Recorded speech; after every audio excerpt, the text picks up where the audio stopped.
Hi guys, welcome back to my YouTube channel. എല്ലാവരും സുഖമായിട്ടിരിക്കുന്നു വിശ്വസിക്കുന്നു. ഞാനും സുഖമായിട്ടിരിക്കുന്നു. അപ്പോൾ നമ്മുടെ ബിഗ് ബോസ് ഹൗസിൽ ഇപ്പോൾ നടന്നുകൊണ്ടിരിക്കുന്നത് നമ്മുടെ ലാലേട്ടൻ്റെ ബർത്ത്ഡേയുടെ ഷൂട്ടാണ്. അപ്പോൾ ഈ ബർത്ത്ഡേ ഷൂട്ടിൻ്റെ ഇടയിൽ കൂടെ ഒരു എവിക്ഷനും നടന്നിട്ടുണ്ടെന്നാണ് നമുക്ക് അറിയാനായിട്ട് പറ്റുന്നത്. സോ ഇപ്പം അവിടെ നടന്നുകൊണ്ടിരിക്കുകയാണ് നമ്മുടെ ലാലേട്ടൻ്റെ ബർത്ത്ഡേ ഷൂട്ട്. സോ ബർത്ത്ഡേ എപ്പിസോഡിൽ നമ്മുടെ രഞ്ജിനി ഹരിദാസ് ആയിരിക്കും ലാലേട്ടൻ്റെ ബർത്ത്ഡേ എപ്പിസോഡ് ഹോസ്റ്റ് ചെയ്യാനായിട്ട് പോകുന്നത്. സോ രഞ്ജിനി വരുന്നു എന്ന് നമ്മൾ രാവിലെ മുതൽ തന്നെ കേൾക്കുന്നുണ്ടായിരുന്നു. സോ കുറേ ആൾക്കാർ ചലഞ്ചറായിട്ടാണ് അങ്ങനെയൊക്കെ പറയുന്നുണ്ടായിരുന്നു. ബട്ട് ആക്ച്വലി രഞ്ജിനി വരുന്നത് ചലഞ്ചറായിട്ടല്ല. രഞ്ജിനി നമ്മുടെ കഴിഞ്ഞ സീസണിലൊക്കെ ആര്യ വന്നിട്ട് ലാലേട്ടൻ്റെ ബർത്ത്ഡേ ഹോസ്റ്റ് ചെയ്തിട്ടുണ്ടായിരുന്നില്ലേ, നമ്മളൊക്കെ അത് കണ്ടതാണല്ലോ. സോ അതുപോലെ ഇത്തവണ ഈ ബർത്ത്ഡേ എപ്പിസോഡ് ഹോസ്റ്റ് ചെയ്യുന്നത് രഞ്ജിനിയാണ്. അപ്പൊ അതിനായിട്ടാണ് രഞ്ജിനി ഹരിദാസ് ബിഗ് ബോസിലേക്ക് ഇത്തവണ എത്തുന്നത്.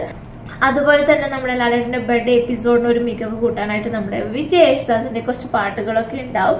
അദ്ദേഹവും നമ്മുടെ ബിഗ് ബോസിലേക്ക് വരുന്നുണ്ട്. അതുപോലെ തന്നെ ബർത്ത്ഡേ എപ്പിസോഡിന്റെ ഇടയിൽ ഒരു എവിക്ഷനും കൂടെ നടന്നിട്ടുണ്ട്. അത് മറ്റാരുമല്ല, നമ്മുടെ റസ്മിനാണ് പുറത്തേക്ക് വന്നിരിക്കുന്നത്. മൊത്തം 8 പേരായിരുന്നു എലിമിനേഷനിൽ ഉണ്ടായിരുന്നത്. അതുകൊണ്ട് തന്നെ ഒരു ഡബിൾ എവിക്ഷൻ കൂടി നമുക്ക് എക്സ്പെക്ട് ചെയ്യാൻ പറ്റുന്നതാണ്. സോ അത് നമുക്ക് കുറച്ച് മണിക്കൂറുകൾക്കുള്ളിൽ മാത്രമേ അറിയാനായിട്ട് പറ്റത്തുള്ളൂ. ബട്ട് ഇപ്പോൾ നമ്മുടെ റസ്മിൻ ഔട്ടായി തന്നെയാണ് കേൾക്കാനായിട്ട് അറിയുന്നത്. നമുക്ക് നാളത്തെ എപ്പിസോഡിലായിരിക്കും റസ്മിൻ ഔട്ടാവുന്നത് കാണാനായിട്ട് പറ്റുക. കാരണം ഈ വീക്കിൽ ലാസ്റ്റ് സാറ്റർഡേ ആൻഡ് സൺഡേയിൽ നമ്മുടെ ഫാമിലി റൗണ്ട് ആയതുകൊണ്ട് തന്നെ നമുക്ക് എവിക്ഷൻ നടന്നിട്ടുണ്ടായിരുന്നില്ല. അപ്പോൾ ഒരു മിഡ് വീക്ക് എവിക്ഷൻ എന്ന രീതിയിൽ റസ്മിൻ ഔട്ടായിട്ടുണ്ട്. ഇനി കൂടുതൽ പേര് ഔട്ടാവോ ഇല്ലയോ എന്നുള്ളത് നമുക്ക് കണ്ടറിയാം. അതുവരേക്കും ബൈ ബൈ.